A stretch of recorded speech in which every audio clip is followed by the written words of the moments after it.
Go.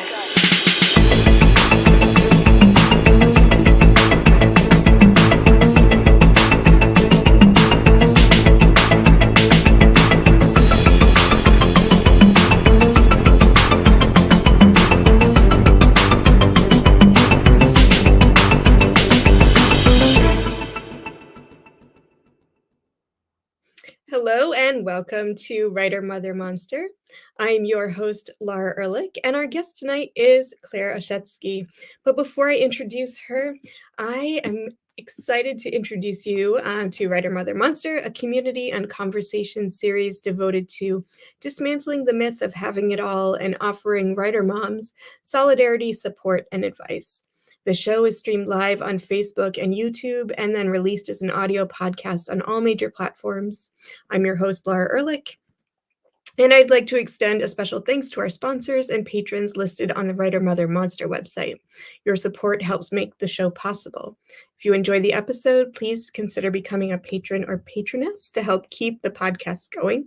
For details on the class, sponsorship, opportunities, and more, visit writermothermonster.com. And if you are a writer seeking additional support and resources, check out ThoughtFox Writer's Den, a creative writing center in Stonington, Connecticut, and online that builds community and supports writers of all levels with in-person and virtual workshops, coaching, events, and more. Learn more at thoughtfox.org. Now, introducing today's guest, Claire Oshetsky. Claire is the author of the novel CHOUETTE, which was longlisted for the 2022 PEN/Faulkner Award for Fiction and won the 2022 William Saroyan International Prize for Writing. CHOUETTE was also named to the honor list for Otherwise Award, given annually to works of science fiction or fantasy that best explore gender roles, and it was shortlisted for the Barbellion Prize dedicated to the furtherance of disabled voices in writing. Claire's second novel, Poor Dear, came out in January 2024 and has been named one of the best books we've read in 2024 by The New Yorker.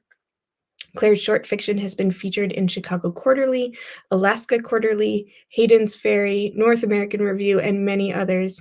She has two children, ages 24 and 28, and describes writer motherhood in 3 words as better think twice. And now please join me in welcoming Claire. Hello. Hi, it's so nice to be here, Laura. Thanks for your invitation. Oh, of course. CHOUETTE was also one of my favorite novels of the last few years. So it's such a pleasure to have you and to get to talk to you a little bit tonight about writing, motherhood, monstrousness, animals, and everything in between. So let's start with those amazing 3 words that you chose to define writer motherhood. And I have too many tabs open here, so let me find it. Better think twice. So tell us, Claire, why you chose those words, better think twice. That was the first thing that came to mind. I didn't really edit myself. So I guess I really expected to be able to just carry on the way I had been with my writing career when I had my kids. And for a while it worked. I went back to work almost immediately. I was a freelance journalist. I took my babies with me when I interviewed people, and I nursed them when I needed to while I was interviewing. I was a tech journalist, and I kind of liked upending the interview a little bit by having my baby with me. And then when my youngest was about 2, I realized, our family realized that we needed full-time care for that child in particular, that it just was not possible to be a working mother. And I guess what I mean by better think twice is when you commit to having a child, the child comes first, and your expectations for preschool or childcare or regular school, that at least in 5 years, even if they don't like preschool, you'll get back to your writing, is not necessarily the way it works out. My younger child was not able to thrive or even tolerate public school, and even in special education classes, just wasn't able to manage that environment. And so my career went on hold for about 14 years. And yeah, I guess that's my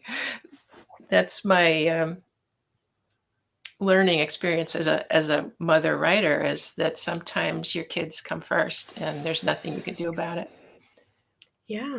Well, then you came back with a vengeance with these 2 books, in the last couple of years, Poor Dear and, Chouette, which we'll talk a lot about in a little bit. But, let's just talk about that early experience of motherhood, if you, are comfortable sharing with us some of those challenges. And I'll share with you that, through the writing center that I have here in Stonington, Connecticut, we had Chouette as our book club book for August. And so we had an amazing conversation over the weekend about the book. And one of the mothers shared her own experience and was just very touched by your book and felt like it resonated with her as a mother of a child who, sort of, as you explained about your youngest, didn't quite thrive in the normal school environment, typical school environment, and had some descriptions of herself that felt very reminiscent of your main character of Tiny.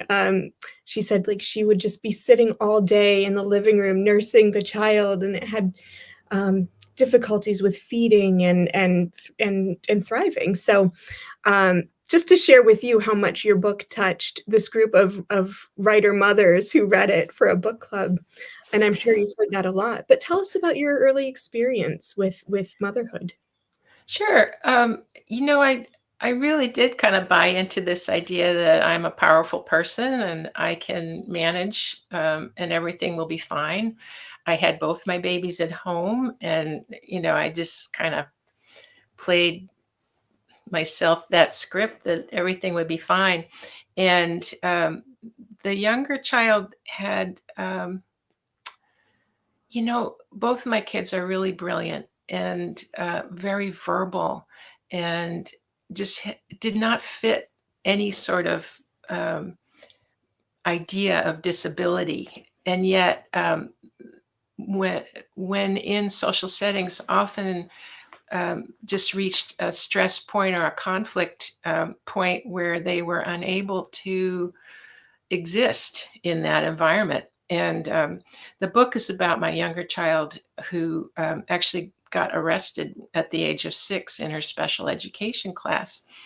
And later she was diagnosed with different sensory disorders, like, just like when you think about these 5 senses we have, that we kind of expect they're all kind of the same from person to person and child to child, but hers were extremely amped up, where she can see the flashing of lights in certain light bulbs, and having 2 conflicting noises, like 2 radios, or people singing and a radio on. It just could not tolerate that environment. And additionally had a speech processing disorder, which took a long time to diagnose because the vocabulary was so amazing, and she was doing college level math at the age of 9, and just really, really a talented, perceptive child, but would hear and process language very, very literally, where a teacher would say something like, well, the time that she got into a lot of trouble at school, and the police ended up coming and handcuffing her. She was 6 years old, and she was turned around the wrong way in line, and she was the kind of kid that just didn't recognize that. And the teacher came by and said, "Turn around." And my child started turning, and kept turning and turning, because the teacher didn't say when to stop turning or how many degrees to turn. And it escalated from there, where the teacher thought, "Oh, this kid's just a bratty fool." And my kid was getting more and more stressed, trying to do exactly the right thing. So that's the kind of thing that you almost can't teach another person, how to communicate with your child. And I really did feel like I was one of the few people who could interpret the world for her at that stage. And so it just ended up, I ended up staying at home and doing a lot of homeschooling I wasn't expecting to do. Yeah, and, funnily enough, I think Chouette was a breakthrough for me. I had written a novel before when the kids were just babies and got it published with Farrar Straus and, a big career coming along, and then the babies just needed more help at home.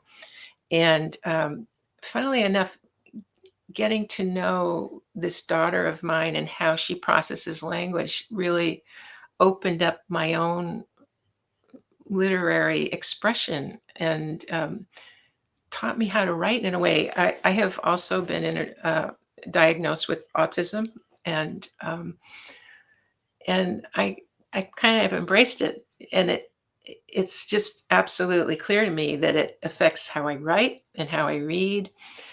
Chouette is, to me, it sounds like a very autistic book. I'm always surprised when people say it speaks to them. There's a lot of repetition in it. There's a lot of almost echolalia is what the term is called when it's a diagnosis versus a literary technique. There's a lot of made up words, and I didn't even know that was a thing about autism, that we make up words because the words we have don't seem to work, or they come out funny. And so there's like actually about 70 made up words that my copy editor found and said, "Are you okay? We have to make a glossary for this book, Chouette." And I was like, "Oh yeah, I guess I did make up all those words." So my child taught me a great deal about language, but the road for her was very, very challenging because people don't really hear what they say. They say things that they don't mean all the time, and that was really hard for me, hard for her. That it's like, what I'm trying to understand them. I'm hearing exactly what they say, and yet they don't mean what they say. Yeah. Oh, that's fascinating. We'll come back to language in a second because I want to talk about language and the use of language. But first, I'm so sorry that happened, both to your daughter and to you. I can't imagine, my daughter's 8 now, but I can't imagine handcuffing a child and just being that insensitive to a to a 6-year-old. That just sort of blows my Oh, mind. well, it happened over and over and over again, and that was also a huge learning experience, that our parameters for what we think of as normal behavior are just so strict. And my girl's very big for her, always was very big for her age, and was sort of like a threat in the community whenever she did something a little different. Like we'd be somewhere, any little distraction I had, and I'd hear like a ruckus in the background, like in a drugstore and looking at a magazine and being a little distracted, and I hear, "Knock it off." And it turned out that my girl was like spinning a sunglass display a little too fast, and someone said, "Knock it off." And then I heard, "I'm going to call the police," and because she started knocking off the sunglasses. Oh. So this is like over and over and over again, and people think, "Oh, this kid is awful," and it's just a language processing disorder. She was at a park down the street. She's about 10 or 11, so kind of getting to be a big kid. And she's like, "I want to go to the park by myself and play in the playground, not have you there all the time, Mom." So I'd be like, "Okay, 5 minutes." And I'd get a call from the police. This just happened once. I shouldn't say it happened all the time. It happened once, but it happened kind of regularly in other ways. So I get this call from the police that said, your girl's up here and keeps following this man around, and he called us because this just is so unacceptable behavior. And so I go up there and I found out that this man was a dad who had said to his child, "I'm going to kill you." And just like, "I'm going to kill you." And my poor girl's like following him around and make sure he doesn't kill his daughter, and just like couldn't see that that was a euphemism, or even if that were true, what are you going to do about it? You're a little kid. Why don't you go find an adult or come get your mom? But no, it was just like really like this thinking that I need to keep an eye on this person. So yeah, I I wrote Chouette. I've been so interested in how people react to it, really, because I thought my experience was pretty unique. Like, this kid is so unique, but really it seems to have captured some part of motherhood, like, even if it's just the first 2 weeks that you don't know what you're doing, and this this new being is completely dependent on you and completely unpredictable. You don't know, you don't get it yet. So I've been very gratified. Like, I felt quite isolated through a lot of the experience, and then I find out that, yeah, this is part of being a mom. You're always going to get the unexpected kind of conflicts coming up.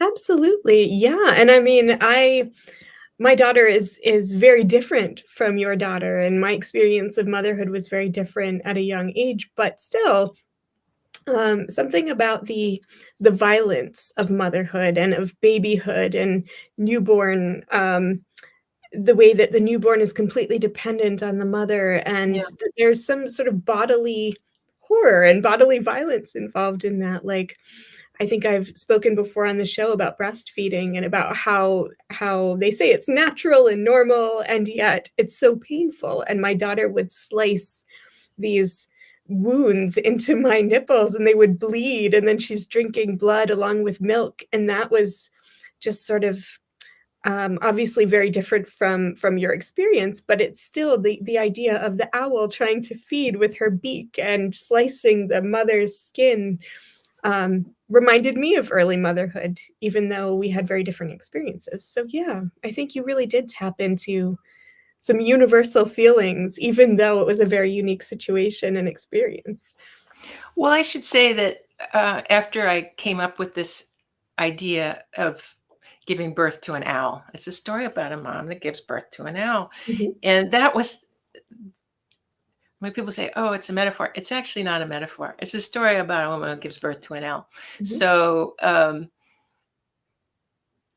a lot of it is obviously very exaggerated and silly. But it did feel kind of true to the alien nature of this child, right? That Yeah. it's not the same species as you. It doesn't talk. It's just like a different, unknowable creature in your house suddenly. So, but it is an owl. So yeah, it has a beak.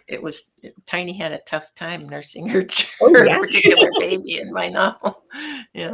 Absolutely, and that's something back to language that I loved about it, in that it could read as a metaphor, but not a very clean, easy metaphor where X equals Y. So you could read it as, but so it's sort of hazy in that it is, treated as realistic, in that she gives birth to an owl, as you say, but then Yeah. others sort of don't seem to be in the same plane with Tiny as she's experiencing the owl baby, so there's that slippage there that's so beautiful. Well, yeah, and I think the motivation or the inspiration for making the child actually an owl was not anything to do with my baby as much as my experience reading Stuart Little. And you know, it took me by surprise that some people read this as a horror story, like, oh, she gives birth to an owl, because it happens all the time in kids' stories that these animals are walking around in the human world, and then there's Stuart Little by E.B. White, that this mom actually gives birth to a mouse, and I used to really get creeped out by that, but nobody else seemed to notice that. Like, what do you think about that? But I did notice that the mom in that story is kind of passive aggressive, like she keeps her cat and stuff like that. So that was my feeling, like, what would that really be like to give birth to a rodent or a apex predator, is what I chose to do Yeah. instead. I love that. No, let's talk about that. Let's talk about language, and we can broaden beyond Chouette as well. So I'm sure as a journalist, you use language in one way, right? And then in your fiction, you're using language in a different way. And hearing you talk about the influence of your children and of motherhood on your use of language is so interesting. So can you talk a little bit more about that, about how your voice has changed or your style? Yeah,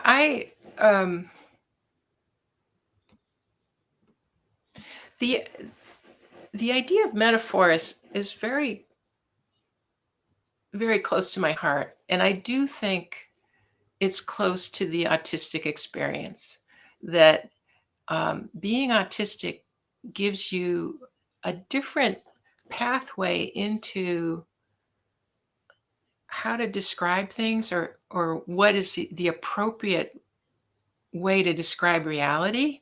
Mhm. And and I think, like, just saying, well, I do make up words. I do like the sound of how something comes together in a sentence, like alliterative or onomatopoeic. And I just have been leaning into that. And I love it. I feel kind of free. I'm not trying to make the words mean anything reasonable anymore. So some of it people describe as surreal, or like it just sort of wanders off the page into some other reality.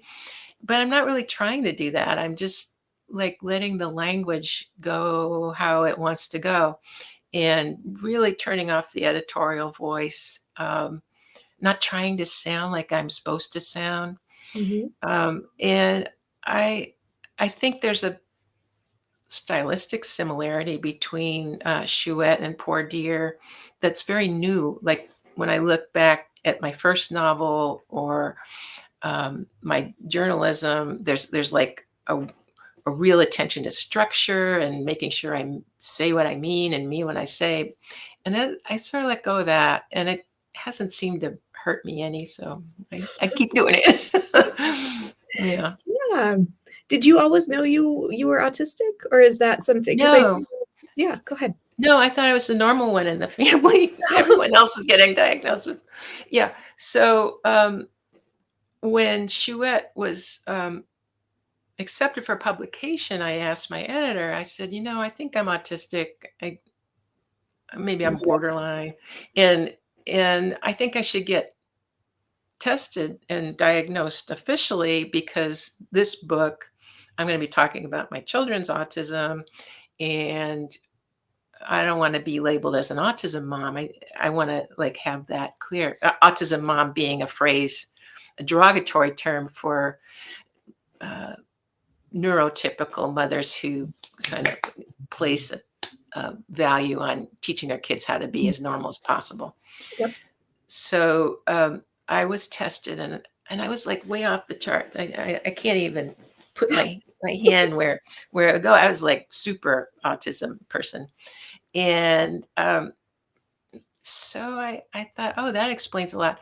It really, it's like you shuffle through the pack of cards of your memories, and realize, oh, that's why I got fired that time, or oh, that's why those people didn't understand me. And it's been very helpful, and also just kind of a funny way to interact with my daughter I mean, we're like, oh, that's your autism peeking out right there, that thing you just said to Yeah. me. And we have a lot more maybe tolerance of each other. And it's really surprising how much a diagnosis or an acknowledgement of one's neurological differences can, and you think it would make you feel limited, but it actually felt very freeing for me. Oh, that's great. Yeah. What does your daughter think of your writing, of Chouette specifically, but just in general of your writing career? Oh, I don't know if she has much of an opinion. She really helped me write Chouette and remember, like I did say, it's about an owl. It is about an owl. This baby is an owl. And Mhm. just I enjoyed having all the people around Tiny contradict her and say, no, it's not an owl. This is just a bad human. Or no, it's an owl. But the thing that was very true to life, and was important for me, the scenes with doctors and with teachers, they're barely exaggerated. They're just like pretty much verbatim how the professional communities talk down to me and talk down to my child. So Avery, my girl, was very helpful in making those memories shine on the page. We talked about it quite a bit, and yeah, it was fun. It was fun to kind of revisit and Yeah. make it into art instead of just letting it lie there in the past as bad memories. Absolutely. Actually, this could be a good moment if you're comfortable sharing a little bit. It doesn't need to be from CHOUETTE. It could be from any of your work. Well, we've been talking about CHOUETTE, and I did pick a place, where the mom and whose name is Tiny and the owl baby CHOUETTE are left behind because Tiny's husband is worried about bringing her to a family gathering, Thanksgiving dinner. So they're left alone, and they live in a warm environment. It's in Sacramento, so even though it's November, it's pretty warm out. And here is a little expert. So here we are, owl baby, alone together when you surprise me again. First, you make a sudden movement of your head that catches my dozing eye. I'm still slightly disturbed by the way you can turn your head right around the way owls do, and that's why your movement catches my attention. I see that you're staring at something across the yard. I follow your gaze. Small bursts of dust are pushing themselves up explosively from a hole near the fence. I see it, but I don't understand it. And then, in a single breath, you glide right across the yard. Oh, my baby, you're almost aloft, almost flying. And now there is a dead animal in your mouth. The season when I witness your first kill is late autumn, but the day is warm. I have dressed you in a sleeveless light pink cotton shift, and there are little pink sandals on your feet. Blood drips out the sides of your mouth and spatters onto your shoes and your shift. In the sunshine, your eyes sparkle. I wake from my torpor and leap up and come running to wrench that grotesque dead lump of fur and blood away from you. And after that, maybe I'll spank you a few times, pum, pum, pum, so that you'll think twice about ever doing such a grotesque, cruel thing again. But look, you're coming running to me, owl baby. You're running to your mother to show me your prize. You want me to be proud. And how can a mother not be proud of a child who wants to show her something? How your eyes sparkle, how happy you are. And so I moderate my first response. I make a spot decision to let you play with the thing in your mouth rather than take it away. The deed is done, after all. The thing in your mouth looks relatively dead, and its fur, even in death, looks clean and brushed. It's not a dirty, worm-infested creature, as I'd feared. It was probably a gerbil in life, or a hamster has escaped from its hutch. A pet of some kind. I feel pride as you begin to feed. I hear a child's plaintive voice from the other side of the fence calling, "Peanut, Peanut, Mom, I can't find Peanut." I'm terrified that that next door mother will follow a trail of gerbil tracks across her yard and that she's about to peek over the fence and see the dead peanut in your mouth. But look, you've gobbled up the evidence in a quick smick smack. How clever of you. So fast that this other mother will have nothing to see. And I feel an unfamiliar mix of relief and shame and pride and hilarity and awe. I hear the mother next door say, "Don't worry, Henry. Peanut's probably be hiding behind the stove again. Let's go in. It's time to eat turkey." You crawl up into my lap and ask to nurse for the first time in weeks. Thank you, Claire. Sure. Yeah, and I don't, this is not really a question, it's more of an observation. I think humor is so hard to do, and you just have this beautiful, just wry sense of humor throughout your work, and I love it. I love that. I'm glad you think so. A lot of people are very disturbed by my writing, and that's okay too. It's like, yeah, disturbed or weird or, I accept it. Oh, Yeah. let's talk more about that because it shocks me. Well, it doesn't actually surprise me. Let me back up. I love weird, humorous, strange work, and it's so original and so fantastic. So I guess it doesn't surprise me that some folks might be turned off or think it's weird or whatever or disturbing. But let's talk a little bit about the reception of your work. So some people sort of have said that to you, that they find it disturbing or too weird.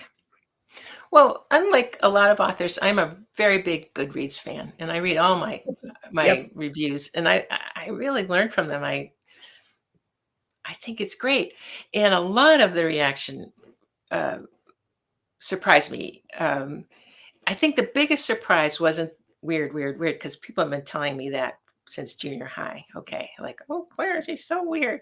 So it wasn't all that surprising. It always takes me aback because I'm not trying to be weird. But anyway, the thing that surprised me actually with both my books is uh, the absolute goodwill that people invest in the main character, in your protagonist. So when I was writing Chouette, I was thinking, Tiny's not that good a mom. She's very dedicated. She really loves her kid, but she's doing a lot of really pretty questionable things. She's got so much conviction that she's right. And in any event, love isn't enough. She's kind of winging it a lot of the time, and she puts her child in danger many times. And a lot of people who read it were like, she's such a god. She's just given up everything, and she's such a good mom. So that surprised me. Um, and also with Poor Dear, which also has a mother-daughter relationship in it. And it's from the point of view of the daughter, who in any sort of reading is a difficult child to love, I think. But a lot of people really invest in that protagonist, that child protagonist, to the point where the mom seems like a monster, that she is a bit detached from the child after the child's accused of murdering her best friend, basically. You'd think a mom would have that, doubt, a little doubt, or a little hesitancy to totally invest in loving that child without judgment. But people really read that character, the character of the mother, as a monster in that book because of this investment people make in the main character. That was a real learning experience for me. In when I plan to take forward, like, you really have to be willing not to disappoint people, or make sure they know that this is supposed to be a person that they can hate freely, not to disappoint them later, like when your protagonist does something untoward or not so nice, that they're primed for it. Oh, that's interesting. Yeah, priming the audience or the readership for a flawed character or unlikable actions. Yeah. We talk a lot on the show about flawed or unlikable female protagonists because a lot of, as you mentioned, Goodreads reviews tend to disparage flawed female protagonists. And I think, I mean, it's getting a little personal on my end, but I love and want more of women who are monstrous, right? Because men are allowed to be monstrous in books. They're allowed to be monstrous protagonists, bad fathers, bad husbands, and no one says, "Ooh, I don't want to read that book because that man is acting badly." But they tend to put down a book or poorly review a book with a woman who's acting badly. So that's interesting to think about how to prime the reader for that experience that they're going to have. How do you think you would carry that forward logistically, or how would you plant seeds for a character to be flawed in some way that you aren't already? Because I think you do, but I wonder how you're thinking Well, about going back to Chouette, the other thing that surprised me was that the husband in that book, he's just doing his best too, but people assume that I'm against him as a writer, or I want you to hate him or to think he's wrong. Basically, that character, for people that haven't read the book, is really looking for medical interventions and therapeutic help or whatever he can find that will help Chouette have a more normal life. And I just think that's a fine goal. You know, you want your child to be independent if possible, and to be able to live in the world. But a lot of people just said, oh, good mom, bad dad. Yeah. So it's a little different from what you're saying, in that I thought I made Tiny pretty mixed. And people are like, oh, the mom, it has to be a good character. I'm just going to discount that this thing that she's calling small therapeutic drownings of her baby, you know. It's like, Right. okay. So, or that, you know, there's some violent acts on the child's part that the mom's just like, oh, well, that's fine. So that compulsion goes both ways. To it's very gendered, that the mom or the woman is good, not just that we need to write her to be good, but people want to give her the benefit of the doubt. So I'm thinking about that now. The novel I'm writing now is about domestic abuse. And you know, I'm just very aware of wanting to have it be complex, and Mm. not just the guy's bad, the woman's good. Yeah. And it's a little tricky. It's a little tricky, but I just maybe having it in mind, um, or that the man is powerful and the woman is a victim. You know, to give her, my character that I'm writing now, a lot of agency, a lot of maybe blindness to her own situation, but the ability to learn and get out of it is important to me, to have that happen, and to make her more complex than just I'm the good victim. Absolutely. Yeah. Oh, and we have a comment here from Rebecca Troger who says, my reading after I finished was that the husband's refusal to accept Chouette was the heart of the problem. And she asks, do you see him as abusive in the way he treats Tiny? Rebecca sees it as coming from his family as well. The family seems to refuse to accept difference. So, yeah, tell us a little bit more about the writing of the husband, and how you perceived him as you were writing him, in the book. Yeah, the family he comes from is obviously just very patriarchal and very into doing the right thing, and following the pack. And I use the term dog people, not that Yeah. they're dogs and I'm like, oh, those lousy dogs, but that they're pack animals and they know how to behave in a group. And so for that dad, the most important gift he can give to his daughter is to learn how to be part of the pack. And he goes too far. There's no doubt about it, that he's like entrenched in his way of looking at things. And I do think he's pretty bad. And also he's got the weight of all society with him, that everybody wants this kid to conform or be locked away if she can't. But I think that on the other side, the mom is equally entrenched. And I don't see her as a hero or as doing the right thing. I see her as rejecting the good parts of what Chouette's father wants to bring to his daughter, a sense of independence, or to be able to live in a way that people aren't afraid of her. And so it's not so much that I see the dad as being a villain, or that he's all right, but he's just very entrenched in his way. And so is his wife, Tiny. Mhm. And that is sort of the tragedy. Not that one of them is more right than the other. That makes sense. Yeah. And that Chouette's caught in the middle of this dyad trying to figure out how to help her and how to support Right. her. And basically she's got to leave, you know, and which is true of all children. You know, it comes a time when you're, maybe that your parents are just a bit toxic and you got to get out of there. Yeah. So I wrote that into the book as well.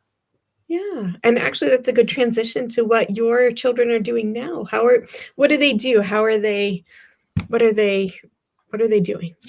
My older child is in Seattle and is completely independent. And my daughter is at home, but very much independent in her career. She's a professional musician. Her name is Patricia Taxon, and she's like way more famous online than her mom ever will be. She's having a great career in a very, just very fantastic way, is reaching a lot of a big audience. And I'm very in love with her music. It's on the audiobook, actually. There's excerpts from her music that she allowed me to use. Oh, and she's a musician, but are you also a musician? Like, the way you write about music is so evocative. No, I'm not. I had piano lessons until I was 15, and I'm in a choir now, but I'm not really a singer, so that's just sort of my aspiration to be able to sing. I do like music, but I think anybody likes music. I guess Oh, I sure. like classical music more than most people, and I love cello, Mm. and I liked it. I used a string instrument. My protagonist is a cellist because I like the idea of a bow, and also that she was hunting with a bow in some of her fantastic childhood she remembers. So it just sort of came out of that. And it's pretty easy to research and listen and find things that fit your novel these days, isn't it? It's just like it's there for you, and we have the power of the internet helping us to find what we need when we need it. Absolutely. I'd be very intrigued by your Google search history as you were writing some of these things. Like, what do owls eat? Or I don't know, all of the wild things you must have researched. Yeah. So tell us a little bit. Let's see. I we could go in so many different directions, but let's just talk about writing. Back to the logistics of writing. So for 14 years, it sounds like you had to put your kids first, right? And put writing aside, which many women on the show have said that there is a time and place sometimes for prioritizing family over writing, and then sometimes prioritizing writing over family, and it just depends on the day, the year, the decade sometimes. So, can you tell us a little bit about, um, I guess, coming out of that 14-year um, focus on your children, and how you got back into writing? Was it all of a sudden you were just compelled to write a book, or was it a slow progression, or how did that work for you? The the other thing that occupied me during that time was my parents' health, and both Mhm. of my parents were very needy, and I loved them. And so when they died, I had more time, a little more time, and then my children got older, and we kind of stopped worrying about some things that when you're young, when your kids are young, you think that's important. Maybe it's not, and they're doing well. So I came out of that, and um, I think I've mentioned that I was a freelance science and technology journalist and had this one novel, and I thought, well, I'll go back into journalism, but it's changed so much, right? And I applied for a few jobs because I thought, well, let's see what I can do. And I never got called back. And I really feel like writing was, well, let's give this a try. Let's write a novel. Let's write another novel. And it was just, I had no interest or aspiration really to be published. I didn't think that would happen again. Yeah. Who would be interested in what I had to say after being at home doing nothing? basically for 14 years, except taking care of other people. So I actually wrote a book that we haven't mentioned yet. Let's see. Oh, it's this one. Okay. I wrote this, and it's called The Book of Dog by LARK BENOBI, and I self-published it. And I did that because I just didn't want to have the bother of writing to agents or, just I was just so shut down and I had no confidence, basically. And that's what happens when you're out of the work life. Well, it did to me anyway, that like not having an income and just being like totally invested in other people was not my natural way of being. And so when I came out, I felt really used up. But I self-published that. I got pretty nice feedback. I wrote this other book, and it was actually going to be The Book of Owl by LARK BENOBI. Basically, I was just going to keep self-publishing. I thought, okay, no, I'm going to try to get an agent. And I got one, and it became CHOUETTE. So I'm not sure if that answered your question, but I basically had no confidence. I had no agent. I was in my 60s, and it worked out. And I feel quite lucky. I don't think I'm a better writer than a lot of other people that never get an agent or never get a book published. I actually think I got lucky with the topic where, a few agents called me back and said, "Oh, motherhood is hot right now." And I didn't like plan to write a book that was hot, but it worked out. And I'm very happy with my agent and with my publisher, and yeah, happy ending. Yeah. No, but I think that's so important for people listening to hear that it's okay to take that break, and I think that's so common when you're coming back into whether it's the workforce or to your creative pursuits or whatever it is you're coming back to after taking care of others, to feel as though you don't have anything to show for it, right? So I think that's so common, and to write through it anyway. What do you think helped you put pen to paper or fingers to keyboard or however you started writing, to was it sort of taking the pressure off and thinking, oh, I'll just write this and I can self-publish it and I don't need to go the traditional route, do you think? Or was it just something you felt compelled to do? Or what gave you that drive? I I didn't really start having a drive or even thinking about it as a novel, but I took a course in a community college, and it really felt like I was starting over completely. The Mm. first time I had to read something aloud that I'd written in class, I started crying. I was like Oh. really overcome by shyness and like, oh, this is no good. I just had really negative uh, feelings about ever being able to put two words together. So, yeah, and then I really haven't talked about my husband David at all, but what he did to support us when we were a one income family all that time. And he kept doing it to give me some time to see, can I write something if no one's going to hire me? I mean, that was like a big part of it, that I couldn't get a job. So I was like, okay, let's start writing fiction. I don't need to be behave like a neurotypical person in an interview that way. So he gave me the time. I wrote The Book of Dog, and I just didn't have the effort in me. I didn't have the will to look for anything. So I fell into self-publishing. I enjoyed it. I loved learning how to lay out a book in Adobe InDesign. And man, I love that book too. It's my favorite of any that I've written. And then like it just gave me the confidence to try the more traditional route the next time. But I was perfectly ready to just self-publish that one too. I had no expectations. Yeah. Tell us a little bit more about David. So we haven't talked about him much. Um, has he been your partner? How long have you been with David? Oh, since 1991. Oh, So we had a few years without kids that were wonderful, and then we had kids together. And he's been there the whole time.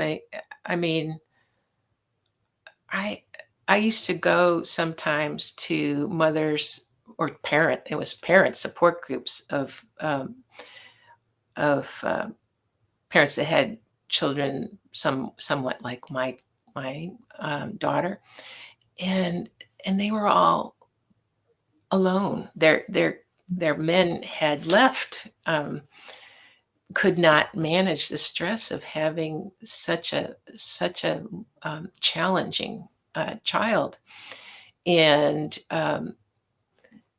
I I do think it's a special kind of person that sticks around. I often feel the mom has no choice, Mhm. and just that they were all on their own trying to do this, and I don't know how they did it. I mean, it was really an eye opener to me that to imagine how hard it would be without a loving partner, Yeah. and the income, that you had the time to be with the child, because you didn't have to leave your child with someone who would get angry or not understand because of the particular disabilities, or yeah, and none of that was an issue. We were able to help each other. I mean, it was funny, and I certainly never imagined that I would be in a marriage where the roles were so traditional, but it just turned out that I was better with the kids and he Yep. was really good at what he did, and so that's what happened to us. What did you imagine? Like, what when you thought of your Well, like I really did. I was a freelance journalist, and I really did accept an assignment on the day I had my first baby. And I really did take my baby to my interviews with the second baby. Mhm. And I had just I was making a terrific income as a freelance journalist. I was making $4 a word, and I was at the top of my game. And then I just like hit a wall because the preschool would keep calling and saying, "You have to come get this kid. We can't do this anymore." And and it took me a real long time to figure out that I couldn't do that. I couldn't be that person that everyone had told me to aspire to be. That yes, you can have children and you can have your career, and your children will go to preschool, and everything will be fine. I mean, it was impossible. Mhm. And I love that people do it, but I think it's not that they are such superhero women. I think they have kids that allow them to do that. Yeah. So that's my very firm opinion at the moment, anyway, that Yeah. have the right kids is maybe if you'd given me more than 3 words, I would have said, have the right kids that let you do what you want to do, and they'll be fine. They'll be fine without you But I think being there that's such an 100%. important point. Absolutely, have the right kids, but also a supportive and loving spouse, and in my case, my parents live nearby and can help watch my child while I go to work, so without support or structure or all of those things, everyone's life looks so different, and I think to say sort of across the board, you can have it all, and if you aren't able to do it all, it's because there's something It's your wrong with fault. you. Yeah, yeah, Right, yeah. yeah.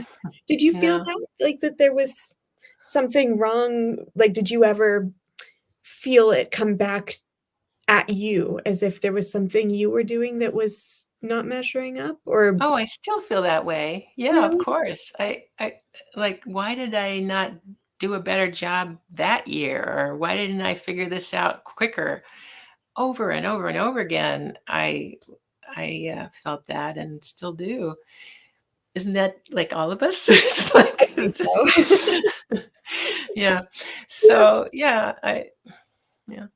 yeah, The, and the self-blame, right? Like, "Why can't I do all this? yeah. I was supposed to be able to do all this." Or, it really took me a long time to accept that, um, there was I kept saying, "What's wrong with this school?" But it was actually that my child couldn't that school is fine for 99.9% of the children. That wasn't the school's fault. So, yeah, you learn, you take it day by day. Yeah. Although I will say, I think handcuffing a six-year-old I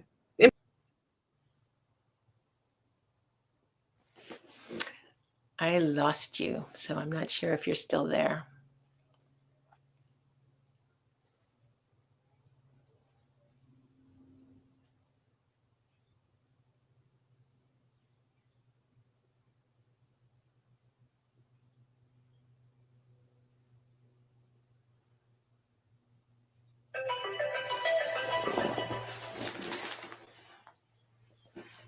Hello?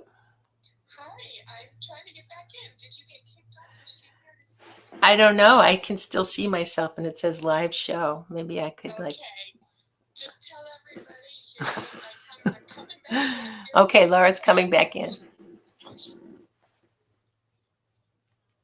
There we go. I've never been kicked off of StreamYard before. That was a first for me. There we go. Okay. Her headphones back. I was saying that was the first for me to be kicked off of StreamYard right in time for us to say goodbye too. So that worked out. Well, that's good. That's good. Oh, Laura, I really appreciate your questions, and I'm sorry if I talked on and on, but I thought your questions were so thoughtful. And hey, I'm reading this book and I think it's great. Oh, you're holding up I should let you know that. Well, I'm going to hold up your book. There we go. All right, there we go. And I think I have Poor Dear behind me somewhere too, but I have CHOUETTE here.